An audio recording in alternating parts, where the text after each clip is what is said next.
the past few years, society has seen an incredible rise in artificial intelligence technology, a development that has forced almost all fields to adapt while sparking global debate about the role of artificial intelligence in our lives. In late 2022, OpenAI released ChatGPT, a generative artificial intelligence tool that, as of August 2025, hit a benchmark of 700 million weekly users.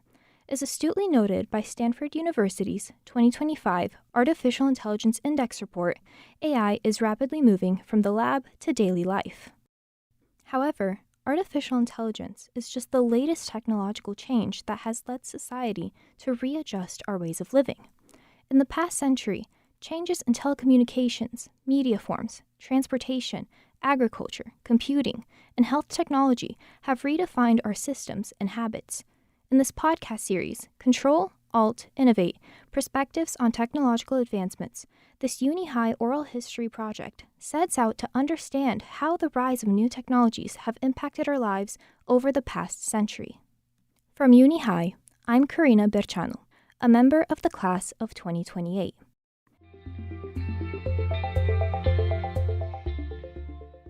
In this podcast, Understandings of New Technology, Artificial Intelligence, we shift our focus to technological changes happening today, particularly in artificial intelligence.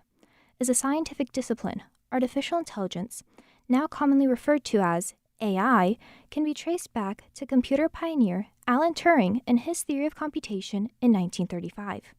The field focuses on how computational systems can perform tasks related to human intelligence, including learning, decision-making, perception, and problem-solving.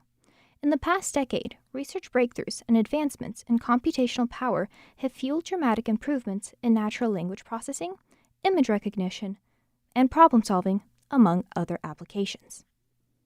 Artificial intelligence heavily grew in popularity among the general population during the early 2020s as more companies produced models and increased opportunities for individuals to experiment with AI. However, given AI's relatively new appearance in the public sphere, many may lack formal knowledge of the technology. Therefore, we first interviewed Yang Wang and Yun Huang, Champaign-Urbana residents and University of Illinois information science professors who currently focus their research on human-computer interactions and artificial intelligence to better understand an expert's perspective on this technology. They studied computer engineering in China and later met as PhD students at the University of California, Irvine, while playing badminton. Now married, they have conducted research at Carnegie Mellon University, Syracuse University, and since 2019 at the University of Illinois. Professor Huang describes what compelled her to study computer science. I like to create things. I like to design things. When I applied college, my major, I choose the CS as the first one because it's tough. Everybody think it's tough. I thought I want to just show I can do the tough things. Then my last major, I choose design. I really like design things. So now I feel like my work actually combines computer technologies plus design, which is designing software, designing interface, designing visual effect, which is really aligned with my original interest. I didn't realize I was so much into computer engineering until I came here. Until I started my own research, I realized, I love my major. The best part of that, right now, I think I love to study how humans interact with machines, how we can build machines for the good of the society. Professor Wang also became interested in human-computer interactions as an undergraduate in China. The one subject I really liked in college was actually software engineering. I think that was the only thing where you had to consider the people. Everything else is either just straight up hardware or software algorithms, data structure. But software engineering was the only subject where you have to worry about people, because they taught you the process in which to develop software. And it, of course, involved people. So how do you manage that process? I found it really interesting where that's the only one that touches both people and machines. Given their shared research interests, Professor Huang and Professor Wang now co-direct the Social Computing Systems Lab, or SALT Lab, a coordinated research effort at the University of Illinois to understand how people interact with computing systems that involve both social and technological aspects, such as the internet, social media, and more recently, certain artificial intelligence tools. Recent projects in their lab include designing artificial intelligence systems to create more inclusive social and academic learning environments and evaluating cybersecurity concerns of emerging technologies like wearable devices. In their personal lives, both professors have also lived through profound technological change, such as the introduction of the internet and cell phones in the mid to late 1990s. Yeah, flip phones. You would fold it. I remember. You Yeah. open up and then you can call. But what's funny about the phone is that I remember it was my freshman year I got it as a gift from my parents. And it was, at the time, it was not very common among my peers. It almost was a status thing. Like if you were studying in a classroom with all the students, and all of a sudden if your cell phone rang, everybody will look at you and say, wow, this guy's rich. Professor Huang also reflects on the differences between the first widely available version of the World Wide Web versus the web used today. In the first version, it's more like content created by whoever created websites. And then it's fixed, it's static, right? You don't change it a lot. And it's not changed by users who view the content. But gradually with Web 2.0, we call it user-generated content, like Wikipedia or social media, Facebook, right? So a lot of the content, or the majority of the content, is created by whoever used the websites. So that just give a totally different ways of using the internet. Your purposes of using the internet is not only to consume the information, but also being a producer. So right now, because social media, because mobile computing, so you generate content using multimodality. You can upload pictures, create videos. It's just more diverse. Advancements in convenience and portability have also changed how consumers engage with today's technologies, as Professor Yun Huang describes. Many times when I text email, I send emails while I was walking. I listen to audiobook while I'm doing other things, doing kind of like cleaning the dishes, things like that. So multitasking a lot what I'm doing here. But in the past, everything is connected to the desktop machine. So you only do the work when you're on the table. In the university lab, Yun Huang and Yang Wang's research focuses on understanding the relationship between the social and technological aspects of various computing systems. They describe their day-to-day activities in order to stay at the forefront of this dynamic and continuously changing field. We had regular meetings with students and with collaborators on projects. So most of the time is project driven. We have a deadline, right? We have a life cycle for a project. We develop new ideas, and we read papers, because whenever you propose something new, you always need to know what is given, what is done right now. So you have to read what has been done from scholarly works, and then read news articles and new phenomena, new social phenomena or technology innovations. You have to be aware of the industry innovations as well. So we teach technology-related courses in the university, and then in addition to that, just those research activities. In the past, artificial intelligence technologies have been largely confined to academic spaces. However, recent years have seen widespread integration of AI-based solutions into the lives of ordinary citizens.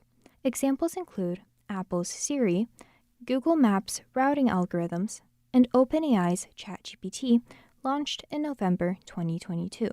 I think the major changes happening last year. Like everybody is more democratic now because everybody can use generative AI solutions right now. So in the past, I used to think about when we can get this personal agent that you can talk to and he understands you. He understands your emotions as well. But now I think if you look at all the offsprings of the AI-based technologies, many of them have the intelligence, in the sense, the level of understanding humans input with great emotional understanding plus knowledge-wise, they can share with you, they can answer your questions very well. So I think we're very close to get very good personal agent very soon. Professor Huang also describes an example of how an artificial intelligence-based system similar to the personal agent previously described could be employed to solve social issues. So let's say I have one project about creating AI-based solutions for community members to report safety incidents to the police departments for help.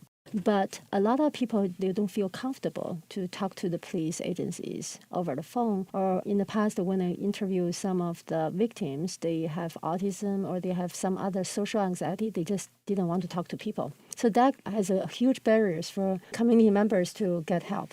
So now we are creating these AI-based solutions that it's a chatbot. You can either call or you can either text, and then it replies you asking the question that a human dispatcher actually would ask.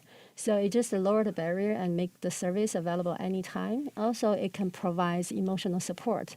Like many times, if you feel like you don't receive the support from the service provider, because the service providers, they are very overloaded. They have a burnout from all kinds of calls. So that's why they may not say, I'm so sorry to hear that, right? Those kind of emotional support may be missing from the human dispatchers. But when you use our system, you actually get some level of emotional support, even though some people may not prefer, may feel like this is machine. I don't like to be talking that way. But in reality, people still feel that could be helpful. However, using artificial intelligence in a safety incident reporting system also comes with significant risks due to the lowered presence of human connection. Professor Huang suggests a way to implement the system while mitigating this risk. We're not saying we're replacing the human dispatchers. So this is driven by several challenges. One is we're short of human dispatchers. If you go to police department or 911 call centers or nationwide, you will realize that there is a shortage of labor. People don't want to go that stressful job. When you want to call, when you want to reach to some help, you don't get any so many times. So that's why providing these technologies to address the labor shortage. So the other one is we're not forcing you to use it. You always have the option. You can call the human dispatchers. You can talk to real humans. If they're not available, you can always get similar support from machines. Developing and deploying such a system would require many technical considerations, including evaluation, testing, and AI governance. Professor Wang shares his insights on this matter. In terms of my research, I'm more looking at how can we better engage the population with AI. One example is these AI systems can behave in different ways, but there's always this risk that AI is going to be so intelligent that's just going to replace human. And that's kind of the ultimate risk. And one of the things we were looking at in terms of research is to see how can we better engage just ordinary people in governing how AI systems should behave. Another potential application of artificial intelligence with enormous social implications is in teaching. Tools like Khanmigo, an AI-powered teaching assistant built by the founders of Khan Academy, offer personalized and instantaneous guidance on a student's work. Professors Huang and Wang discuss some of the pros and cons to the role of AI in education and the impact on students and teachers. I see it definitely both sides, but I think I'm not afraid of letting AI to teach for me.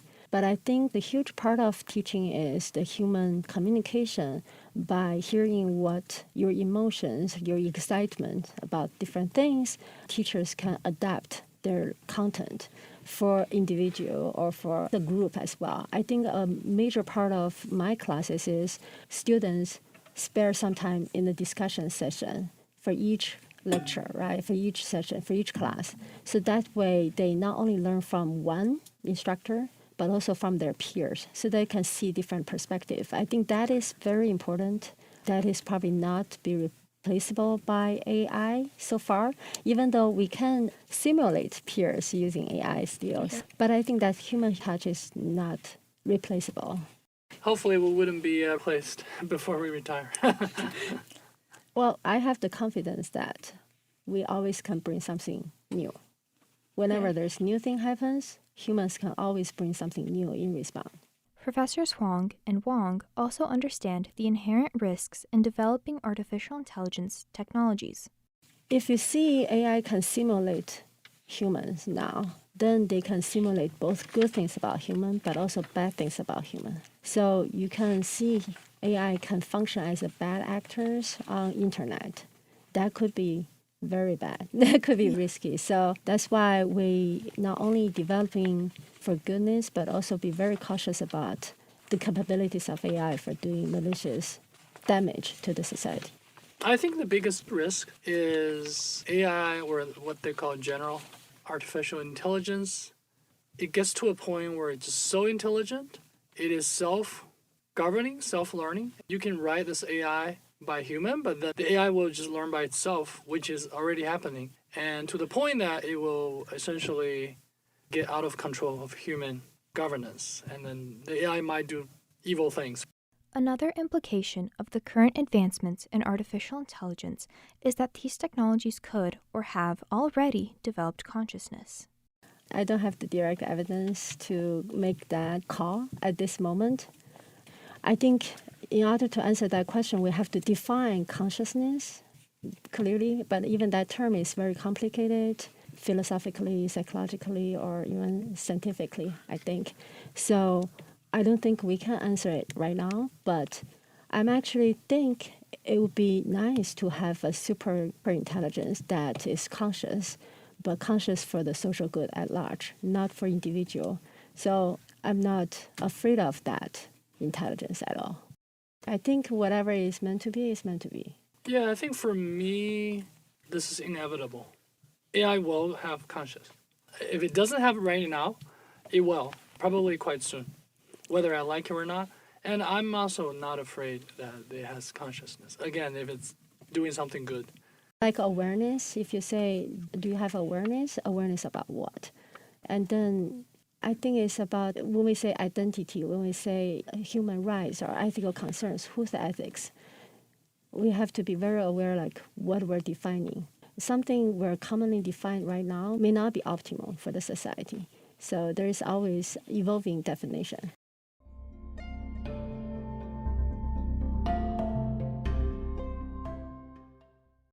While researchers in academia and industry have been implementing artificial intelligence-based solutions in a wide range of fields, ordinary citizens have seen a widespread integration of AI into their own lives in recent years. While virtual assistants like Apple's Siri and Amazon's Alexa have existed since the early 2010s, their capabilities were generally limited to simple tasks like retrieving the weather or performing an internet search. Instead, large language models, like OpenAI's ChatGPT, created in 2022, offer broader ranges of capabilities in both personal and logical tasks.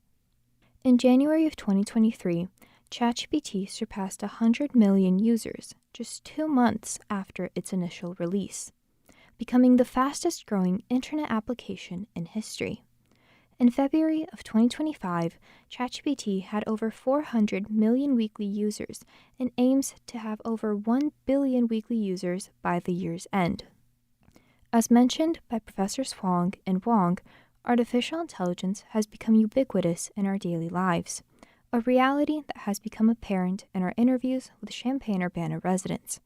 To understand how these technologies will impact the current and future society, we asked Champaign-Urbana residents about how technology has changed during their lifetime.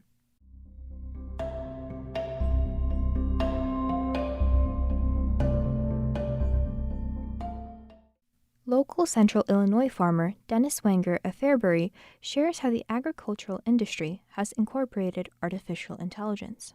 A lot of the systems on the machinery are monitored already. There's input put in there for the parameters of as you're combining the crop, telling you the moisture of the crop, and it's recommending you to slow down or to speed up a particular part of the implement. We do have driverless auger carts to unload our combines. Be a conventional tractor picked in the field with the technology. It's sitting in the field, and with the technology you can tell it to come to the combine. It knows how to take a path through the field that won't run through the standing crop. It'll come to the combine, allow you to unload the grain on the go, and then we'll go back to a base station. Wenger's perspective on AI and farming aligns with ongoing work at the University of Illinois, an institution pioneering in modern agricultural technology research. Initiatives like AI Farms, which stands for AI for Future Agricultural Resilience, Management, and Sustainability, currently develop and investigate technologies for autonomous farming, livestock monitoring, soil health, and environmental resilience. Wenger isn't afraid of the changes that artificial intelligence could bring to agriculture. AI to farmers, he's always looking for a new tool, a better tool, and I think in most cases that's the way we have to look at that as a tool.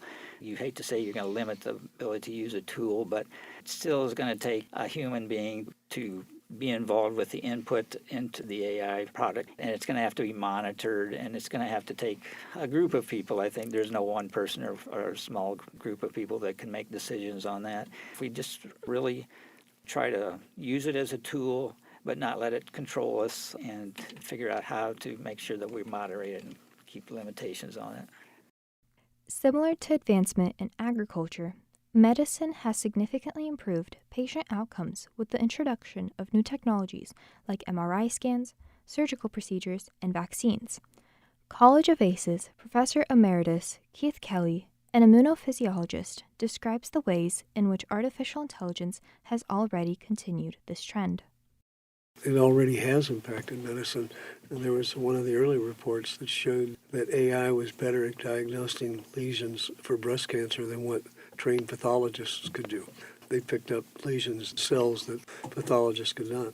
So in terms of advancing in medical and sciences and health for all of us, it's going to be a big boon. It's going to be very helpful. I still consider medicine certainly to be an art as much as a science. I believe you need to talk to patients. You need to learn more about what's going on inside of their head to figure out what's going inside of the rest of their body. Similar to Wenger, Professor Kelly is optimistic about the ways in which artificial intelligence might shape the future, though with a few technical considerations. I think the sky's the limit. But I often told my students a phrase, garbage in, garbage out. And by that I mean, if you don't have solid data, then you're going to come up with conclusions that aren't really true. And so while AI scans the universe in terms of what's available, a lot of times what's available isn't necessarily a fact. And so if that gets included into AI's interpretation and what they do with it, then that bothers me a little bit. But I think those issues will be worked out as time goes on. To hear more about technological change in the agricultural and medical fields, please check out our podcast on this series, Moving, Growing, Healing, How Technology Has Changed Fields of Daily Life.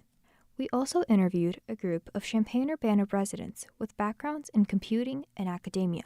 Colleen Bushell, who works at the University of Illinois National Center for Supercomputing Applications, or NCSA, worked as an original engineer on Mosaic, the first graphical web browser released in 1993. She describes how AI might change the field of graphic design. I think it will change the field a lot, just as when people were able to buy their own desktop computers and create some of their own design items that in the past they would have hired a graphic designer to do. That really changed the field. And then graphic designers specialized in other types of design. And I think the same thing will happen with AI. There will be things that AI can do that will replace some of what a graphic designer may do right now. But then that just means the graphic designer is going to continue to specialize in other aspects of it. There are definitely extreme positives to what can be done, but then there are also things that could happen that aren't so great. And so the reality is they will probably all happen. And so how do we deal with the things that may be potentially negative? So I think there is a lot of potential. I think there are also going to be hiccups along the road that we're all going to have to figure out how to address. Bushell's perspective is remarkably similar to that of AI researchers and professors Yang Wang and Yun Huang. Although artificial intelligence may change how certain areas of work are done, Bushell suggests that humans will be able to reimagine their professions to adapt to this change. In Professor Huang's words, humans will always be able to bring something in response. Advancements in technology have also fundamentally changed how we store and access information. And historically, that has meant reimagining the role of the library. Open source internet resources, such as Wikipedia, released in 2001, have enabled individuals to access a near endless supply of information from any device with internet access. Paula Kaufman, the first dean of libraries and university librarian at the University of Illinois, describes how the function of a library has changed following digitization and the internet. Libraries in my day were places you went to get books and maybe ask the librarian a question if you couldn't find the answer somehow in your home encyclopedia, because we all had home encyclopedias. Today, you can do any number of things in a public library, and they're really considered to be community centers. The Champaign Public has now built the studio. They have between 225 and 250 kids a day who come over from Edison. So you can go and record your blogs or your vlogs. They have fancy sewing machines. You can do your games. They have 3D printers and other kinds of equipment whose name I don't know and I'm not creative enough to use. But, there's any number of things that you can do there. Kaufman draws from her decades-long career as a librarian to give the following words of wisdom regarding technology. Things will continue to change. I retired in 2015, so it was almost 9 years ago. And yeah, there have been many changes. I mean, we didn't even talk about preservation. So when I was born, no one knew why paper disintegrated. It was a series of experiments, really. I think it was at North Carolina, where they realized what was happening. Then we were faced with, how do you preserve what's on a CD-ROM? How do you preserve what's on a reel of tape? All of that has developed, and we'll have new technologies, and librarians will have to continue to figure out how are they going to access it. I mean, we've gone from owning journals to leasing journals. A whole different mindset. Everything is different than it used to be, and will continue to be different. These differences have also led Ms. Kaufman to consider the potential drawbacks of today's technologies. There are many positive things that I've talked about, but there are a lot of negative things. Difference in privacy. In my day, every movement wasn't tracked. We didn't have freedoms the way some of you do, but we also didn't have, these horrible incidents that one hears about online. We didn't have people stalking us online. We didn't have bullying online. We had bullying in person, but we didn't have bullying online, which has to be really awful. Perhaps change is the only certainty with regards to the future, and by engaging with these new technologies with intentionality, society can maximize their benefits while minimizing their risks.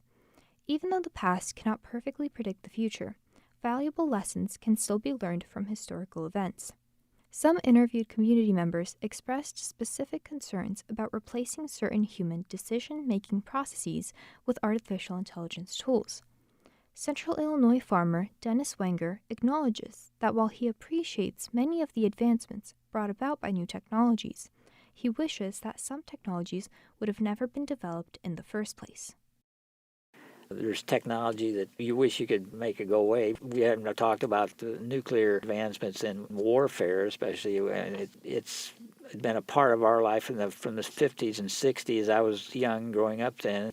I was not born yet when we did use nuclear technology as a weapon, but I was close enough to it that it was on everyone's mind. And when the situation arose with the Cuban Missile Crisis, it was a big fear then that we now could really get into a nuclear war. And so we grew up with the signs on many of the public buildings that there were safe nuclear protected areas in case of a warfare. And we had drills at school, we had drills, warning sirens put into place with the idea that we could survive a nuclear war. That was in the background for several years there and seemed to pass somewhat, but we still have to realize that that technology is out there and it could be used for so many nuclear things. And we're working with other technologies that can be a problem too, so we just don't want to move too fast, and we have to learn. And there may be other sources we'll end up going to, but a technology that's questionable, again, hydrogen use, hydrogen types of products in vehicles for cars and things like that, it's a potential.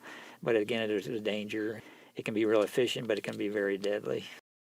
Champaign-Urbana community members also suggested ways individuals and collective communities can navigate today's world amidst the rapidly changing technological landscape. Ann Reisner, an associate professor emerita in the Department of Media and Cinema Studies, believes the government could play a much larger role in ensuring that new technologies are properly regulated. I would not want to go back to a time where I couldn't look up pretty much everything on the net that I wanted to know. I would not. That's just an amazing luxury. On the other hand, we could regulate it. There's no question. It might take a while. We might make some false starts, but we could do it if we wanted to. I'm just somewhat pessimistic right now that the U.S. has the capacity and its structure to actually go ahead and regulate it in a good way. But I firmly believe we could. Turn off TikTok after you've been on it for 10 minutes. That could be engineered in. They engineered in seatbelts. We could do it. There's just a lot of profit incentive from very powerful people who are incredibly freaking wealthy, who have interest in making sure we don't do it. Colleen Bouchel reflects upon experiencing and creating the technologies that have shaped her life. That experience of seeing new technologies come, so the browser, genomics, AI, seeing the new technologies come, watching them evolve, knowing that there are pros and cons, things that are going to be beneficial and things that are going to change in a negative way. I don't know, there's something about that I find very interesting, and realizing how do we address the negative things. And so I think everybody tries as best they can, but I think what I've learned is that you can't control it. Once a new technology comes about that does have an impact, that really does change things, it's going to keep evolving.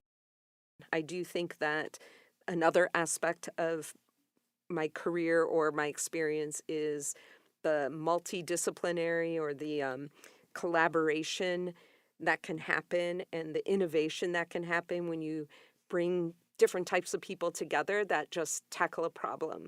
And the other thing would be that if you would have asked me, a long time ago, would I predict I'd be involved in any new technologies, I would think, no, not me. That happens with people way out there doing something different. But what I've learned is that people that work together and create these new innovative things are just regular people. It's not like they're superheroes that you would have noticed that, oh, they're going to be the people that create something so dramatically different.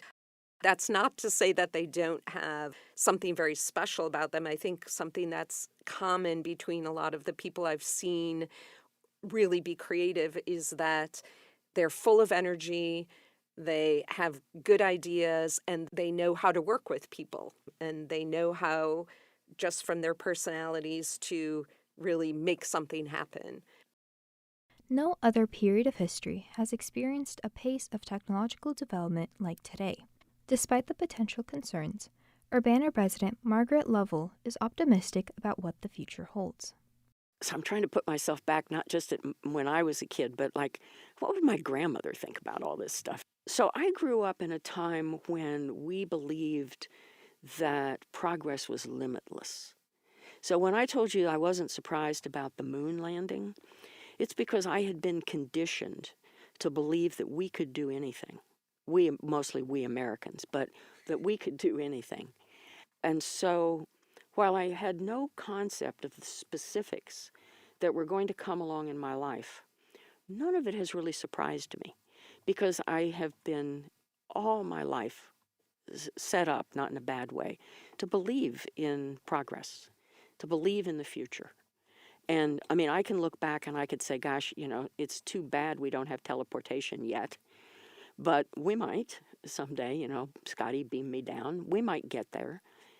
So just faith. I have faith in progress.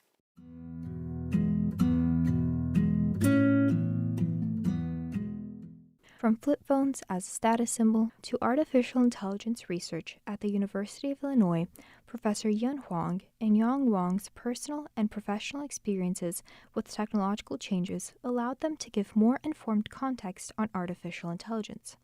Then, our community members helped further elaborate on technological changes in more specific settings, such as farms or libraries. By incorporating insights from experts and community members alike, we can reach more comprehensive understandings of how technological developments, particularly ones concerning AI, are experienced and interpreted. In previous podcast episodes, we explored historical periods of technological change, including advancements in agriculture, medical technology, news, and the internet.